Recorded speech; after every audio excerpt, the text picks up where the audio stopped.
Coucou les amis, je reviens avec une nouvelle vidéo et cette fois c'est pour donner un peu plus de détails sur les 4 méthodes qu'on peut utiliser pour vaincre ce virus qui nous oblige à rester cloisonnés dans nos chambres. Donc voilà quoi, le nouveau coronavirus nous prend un peu la tête ces derniers temps. Du coup je me suis attardée sur les différentes méthodes qu'on pourrait employer pour traiter ou prévenir le coronavirus. Le souci déjà avec ce virus, c'est qu'il est nouveau. Et ce qui est nouveau est inconnu. Et ce qui est inconnu fait un peu peur. Ça, on est tous d'accord. Mais il n'en reste pas moins que c'est un virus qui vient d'une famille de virus connus. Et donc, qui, en quelque sorte, on va dire, n'est pas si inconnu que ça.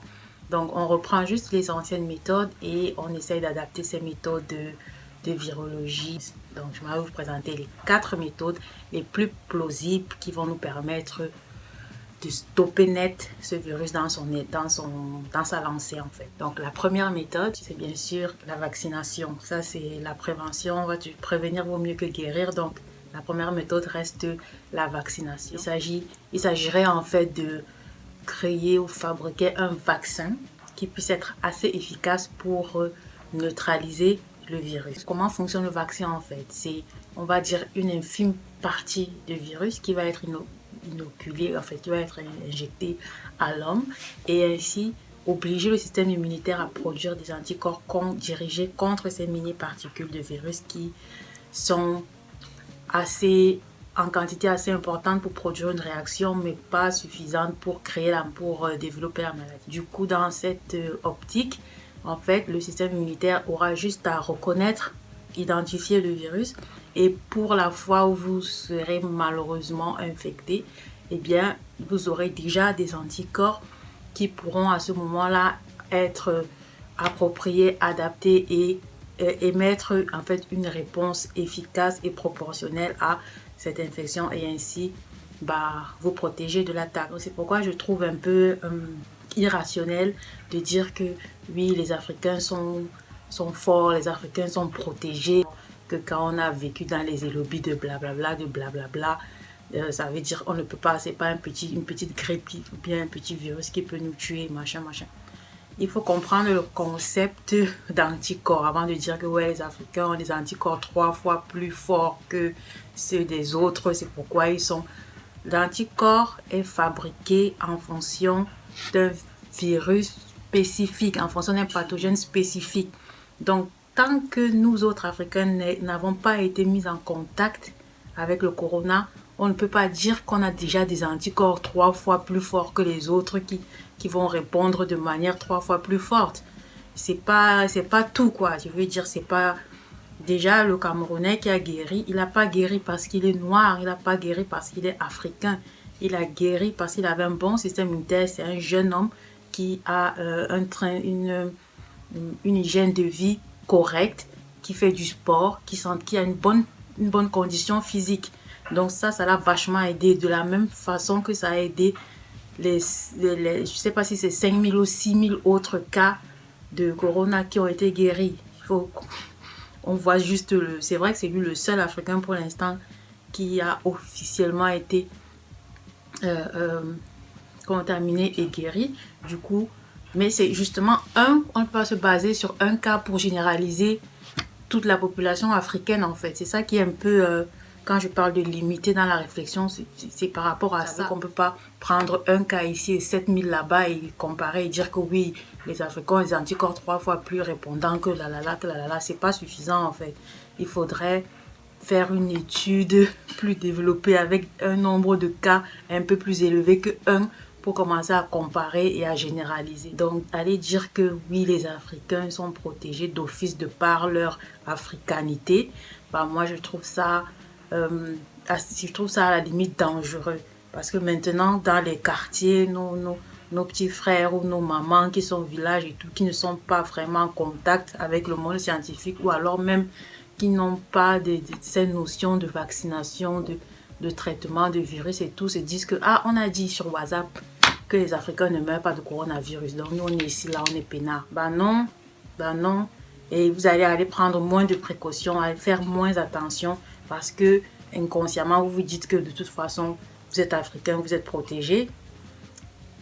Bah, ça risque de faire mal, le retour risque d'être assez violent. Donc arrêtons de divulguer ces informations comme quoi l'Africain est plus protégé, machin, nanana, nanana. C'est vrai que c'est un virus dangereux, et tant qu'on n'a pas vraiment la preuve par 4 que ce virus est génétiquement dirigé, ou bien qu'il a des préférences génétiques, n'allons pas crier sur les toits que oui, les Africains sont protégés, parce que c'est nullement le cas. Ce virus attaque tout le monde, contamine tout le monde, et c'est pas parce qu'aucun Africain est mort qu'on va aller dire que voilà, ça veut dire que les Africains sont protégés. N'entrons pas dans des théories aussi tirées par les cheveux. Donc voilà, ça c'était, je ferme la parenthèse vaccination. Dans la première méthode, je parlais justement de fabriquer un vaccin qui puisse être adapté particulièrement au corona, et ainsi nous protéger du corona dans l'avenir, c'est-à-dire nous apporter les anticorps anti-corona, comme ça lorsque le corona arrive, on est prêt. C'est ça le but du vaccin. On ne peut pas avoir des anticorps anti-corona alors qu'on n'a jamais été en présence du corona. La deuxième méthode, en fait, ça consiste à fabriquer en fait un médicament qui va attaquer soit le virus directement, soit la cellule hôte qui va recevoir le virus, c'est-à-dire les seules cellules capables de reconnaître le virus, parce que ce ne sont pas toutes les cellules de l'organisme par lesquelles le virus entre. Il y a certaines cellules qui ont un récepteur, et c'est ce récepteur-là qui permet justement au virus de s'accrocher, de pénétrer nos cellules pulmonaires et tout. Donc, voilà, il faudrait un médicament qui puisse reconnaître ces cellules-là et les détruire, ou alors reconnaître le virus et le détruire. Le principe de la réplication virale, c'est simple. C'est que lorsque la cellule qui est capable de reconnaître le virus le reconnaît, eh bien, le virus s'attache à cette cellule par le biais de son récepteur et pénètre dans la cellule. Une fois qu'il est entré dans la cellule, c'est là que se passe la réplication. Il fabrique je résume ça grossièrement, il fabrique des virions, et ensuite il éclate en quelque sorte la cellule qu'il a abritée pour relâcher ses virions. C'est-à-dire ce sont des bébés virus qui vont aller infecter. Et en même temps, tous les virions ne sont pas infectieux. Bref, ça c'est autre chose, on n'a pas besoin de savoir tout ça. Ce qui est sûr, c'est que on peut fabriquer un médicament qui attaque ou alors qui empêche la réplication, la fabrication de tous ces virions.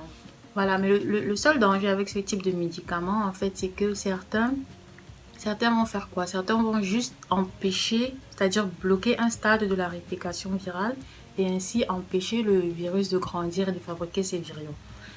Mais le hic avec cette méthode, c'est que le virus est certes bloqué, handicapé dans sa réplication, mais il est là, il est en dormance dans les cellules, et ça c'est dangereux.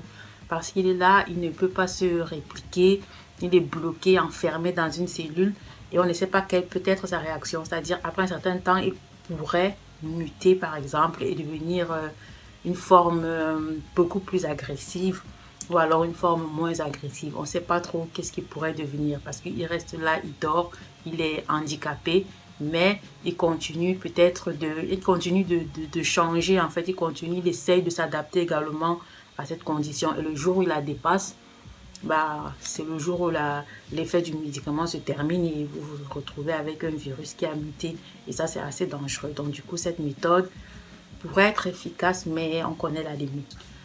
Et une autre voie par laquelle pourrait passer ce médicament, c'est d'imposer justement à la cellule infectée de s'auto-détruire, ce qu'on appelle ça chez les biologistes l'apoptose, bien l'autophagie pour des concepts plus éloignés. Ça veut dire que un médicament pourrait déclencher le signal autophagique chez les cellules infectées. Ça veut dire quoi? Que lorsque la cellule reconnaît déjà, que lorsque l'organisme reconnaît qu'il y a des cellules infectées, par le biais du système immunitaire. Ça passe toujours par le système immunitaire. C'est ça qu'on dit qu'il faut avoir un système immunitaire fort.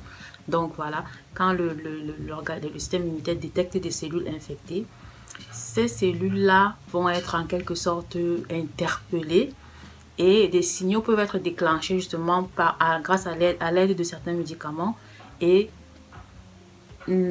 obliger la cellule à s'auto-manger, donc à se détruire elle-même. On appelle ça l'autophagie ou encore se détruire elle-même, se tuer elle-même. On appelle ça le suicide cellulaire ou communément l'apoptose.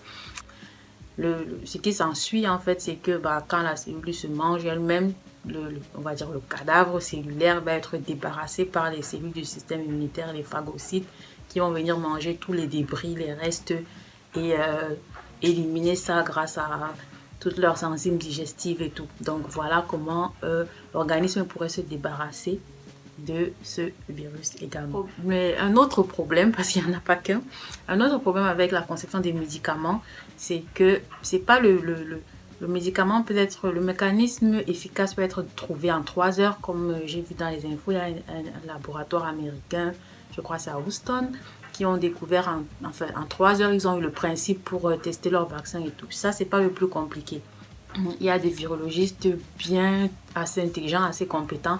Et il y a eu plein de cas de virus. Du coup, il y a déjà des mécanismes connus et efficaces pour la fabrication des médicaments. Maintenant, le vrai problème se pose dans toutes les étapes par lesquelles la conception du médicament doit passer. Du coup, ça va jusqu'à 15 ans en fait à partir du moment où on a l'idée, où on a conçu le truc, on commence à tester et au moment où ça se vend en pharmacie. C'est au moins une quinzaine d'années. Parce qu'il faut tester sur les cellules, valider. Des fois tester sur des organoïdes, valider.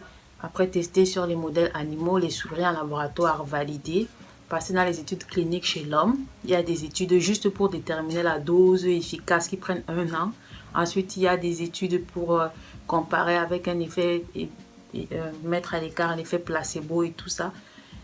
On se retrouve à facilement 12-15 ans d'études avant de valider un médicament. Et là, présentement, là où Corona nous chauffe le dos, on n'a pas le temps quoi. On n'a pas le temps de commencer à développer des nouveaux trucs. À part les vaccins qu'on peut dire, on peut accélérer un peu, essayer de sauter quelques étapes, mais pour le traitement proprement dit, c'est plus le temps de réfléchir en fait au traitement qui serait réfléchir à fabriquer un nouveau traitement. C'est pas pour utiliser ça demain. Donc du coup, on en vient à la 3e méthode qui semble être la méthode qui est utilisée actuellement pour tous les patients qui ont guéri. C'est cette méthode-là qui est mise en pratique dans les hôpitaux chinois ici et je suppose aussi à l'étranger. C'est d'utiliser d'anciens antiviraux, c'est-à-dire ceux qui sont passés par les 15 années d'études, qui ont déjà validé tous leurs tests ou alors la moitié des tests, qui ont montré une bonne efficacité. Et du coup, on prend ces médicaments-là. Je vais vous présenter là une liste de certains médicaments. Du coup, on prend ces médicaments et on teste sur le corona pour voir si ils pourraient être efficaces. Parce que ceux-là sont déjà passés par tous les tests. On sait qu'ils n'ont pas d'effet toxique. On sait qu'ils n'ont... Bref, ils sont passés par tous les tests. Du coup, on peut les utiliser, ça c'est sûr. Mais maintenant, est-ce qu'ils pourraient être efficaces sur ce type de virus-ci? Parce que tous les antiviraux ont des mécanismes d'action qui peuvent être généralisés par catégorie de virus. Du coup, il y a un traitement qui est fortement utilisé et actuellement, et ce traitement qui est utilisé, c'est la chloroquine. Ça a été en fait fabriqué de base pour le paludisme, mais aujourd'hui ça a montré des effets assez efficaces sur le coronavirus. Ça a montré une bonne réponse sur le SARS de 2002, ça a montré une bonne réponse sur le MERS. Du coup, comme c'est le corona COVID-19 est de la même famille que ces deux-là, on a déduit que ça pourrait agir dessus. On a testé et évidemment, ça agit dessus et c'est même le premier à être utilisé en grande masse, quoi. Donc, voilà, quoi. Donc, il y a des traitements qui sont déjà utilisés, qui sont testés sur des patients atteints et qui ont montré leurs preuves jusqu'ici. Donc, il y a un autre antiviral aussi qui est beaucoup utilisé, c'est le Remdesivir. Vous allez le voir là, lui, il en est à l'étape de à l'étape des tests sur des animaux. Et jusqu'ici, il montre une bonne réponse au corona. Du coup, il est également en étude clinique. Donc, à la fin de l'étude clinique, on pourra dire si oui ou non c'est un candidat qu'on peut garder. Mais pour l'instant, voilà quoi, il faut essayer de colmater les fuites. Du coup, on utilise ça pour essayer de sauver certains patients. En fait, ça a été utilisé des sources que j'ai eu à lire. Ça a été utilisé, ça a montré de bons résultats sur certains patients atteints. Toute la liste que vous allez voir là, c'est la liste des médicaments, des antiviraux, en fait, qui passent par différents mécanismes peut-être, mais qui tous ont une certaine efficacité sur le Covid-19. Voilà, c'est basé sur le principe que les virus partagent entre eux environ 90% de leur génome, et donc ce qui agirait sur un pourrait agir sur l'autre. Du coup, ces antiviraux sont utilisés déjà parce qu'ils sont des antiviraux à large spectre, c'est-à-dire concernent plusieurs virus, et donc pourquoi pas ce nouveau-ci. Donc c'est pas parce que c'est un médicament contre le virus du sida que ça peut pas agir sur le virus corona ou sur H1N1 de la grippe et tout ça. Voilà pourquoi on dit à large spectre, ça veut dire ça peut agir sur tous les virus. Et de cette étude là, il y a un qui est déjà assez validé pour ses effets, on va dire 100% efficace. Bon, il n'y a jamais 100%, en fait, c'est toujours 99,999. On reste quand même avec une certaine marge d'erreur, mais celui qui a passé tous les tests et pour l'instant et qui est le plus accepté, c'est Tyloron, encore plus connu sous le nom pharmacologique Amixine. Donc voilà les traitements qui sont utilisés ici pour traiter les malades atteints de coronavirus. À côté de ça, on va également donner à certains malades qui présentent déjà des symptômes comme la difficulté respiratoire de l'oxygène. On va leur donner un traitement peut-être au fer pour essayer de booster justement parce que c'est le fer qui est dans les globules rouges qui permet d'attirer les molécules d'oxygène et ainsi nous permet de bien respirer. Du coup, ils vont avoir des suppléments en fer, en oxygène, ils vont avoir des suppléments de vitamine C, ils vont avoir des interférons. Tout ça, en fait, c'est pour renforcer la capacité pour les patients, ceux qui présentent déjà des difficultés respiratoires, d'avoir de l'air, en fait, d'accepter de recevoir plus d'air et d'être un peu plus à l'aise dans leur respiration. Du coup, voilà les soins qui sont un peu apportés. Et puis, bien sûr, il y a beaucoup cet aspect psychologique parce que déjà, à partir de l'instant où on se laisse abattre par l'aspect psychologique, il faut savoir que ça a un impact également sur le physique. Parce que le stress psychologique va produire également un stress physique et ce stress physique va correspondre à une baisse d'efficacité au niveau du système immunitaire. Donc, il faut toujours garder le mental, il faut toujours garder le moral, même si on se retrouve être celui qui est affecté, enfin qui est infecté par coronavirus. Il y a actuellement plus de 5000 personnes qui sont guéries, donc voilà quoi, c'est pas parce qu'on a atteint que forcément on est déjà mort. Donc voilà, pour la quatrième méthode, c'est un peu plus compliqué, c'est un peu plus technique. C'est une méthode qui consiste à se reposer sur le génie génétique, c'est-à-dire modifier les cellules T qui sont des cellules immunitaires avec l'outil CRISPR-Cas. Du coup, cette méthode peut être utilisée pour modifier ces cellules T là qui sont des cellules, on va dire, les premiers acteurs de la réponse immunitaire en termes d'infection virale. Et donc, modifier ces cellules de façon à ce qu'elles puissent reconnaître directement le virus et le détruire. Mais le souci avec cette technique, c'est que ça va être adapté pour un individu parce que chaque individu a ses cellules T qui vont être différentes. Du coup, s'il faut prendre à chaque fois chaque malade, il y en a combien déjà? 90 000, on est déjà à combien? Je ne sais plus, je compte plus depuis longtemps. Allez prendre les 90 000 personnes atteintes de corona, chacune des personnes, modifier ses cellules, réinjecter pour qu'elles... voilà quoi, c'est un truc qui... On est encore là pour des années quoi. Donc voilà, c'est pas la méthode la plus simple et c'est pas la méthode la moins chère. Donc on va se contenter de tester les antiviraux déjà prêts et ça a l'air de bien marcher. Maintenant, il faut attendre la fin des études cliniques pour statuer sur un ou un autre. Et puis on continue de pousser pour trouver un vaccin. Parce que pour le reste de la population qui n'est pas encore atteinte, c'est le seul moyen en fait de se protéger, c'est de se vacciner. Mais il n'y a pas encore de vaccin, donc On croise les doigts et on continue la recherche. On continue la recherche et voilà quoi. Je suis sûre que d'ici peu, il y aura un vaccin. Déjà, il y a déjà des labos assez connus qui annoncent avoir trouvé le vaccin, annoncent, mais bon, il faut bien le tester. Voilà les 4 méthodes qui pourraient être utilisées pour traiter le coronavirus. Les 4 méthodes, il n'y a que la 3e qui est, on va dire, la plus avancée présentement et qui montre déjà des résultats. Maintenant, pour cette 3e méthode qui est déjà en application, le résultat des premières études cliniques qui ont été menées avec les premiers patients, justement, parce que les Chinois ont vite commencé, ils ont très vite réagi, très vite démarré les études cliniques. Du coup, les résultats de ces études-là, on annonce, enfin c'est dans un an qu'on pourra vraiment dire voilà le résultat. En fait, il faut pas, c'est vrai qu'ils ont une certaine pression, du coup ils se précipitent souvent de donner des résultats. On a vu le cas avec le pangolin qui était accusé à tort d'être le vecteur, sauf qu'il n'était pas. Ça, c'est juste parce que les scientifiques se sont pressés. En fait, ils ont utilisé juste une petite partie du génome du pangolin comparé et ils ont vu que ça matchait à 99%. Ils se sont dit, ah voilà, le chaînon manquant entre la chauve-souris et l'homme, c'est le pangolin. Donc voilà, ils se sont dit, ok, c'est le pangolin. Et ils ont tout de suite crié sur les toits. Mais après, lorsqu'ils ont fini de compléter la comparaison de tout le génome du pangolin, ils se sont rendus compte que ce n'était pas à 99, mais c'était à quelque chose comme, je crois, 86 ou 76. Je ne me rappelle plus très bien le chiffre. Mais en tout cas, ça a éloigné la piste du pangolin, quoi. Ça a éloigné cette hypothèse. C'est donc finalement le pangolin innocent. C'est pas lui qui a contaminé, c'est pas par lui que le corona est passé pour arriver chez l'homme. Donc, il y a toujours une case vide. D'ailleurs, je vais faire une autre vidéo sur les différentes hypothèses pour remplir la case vide, la case qui explique la contagion chauve-souris.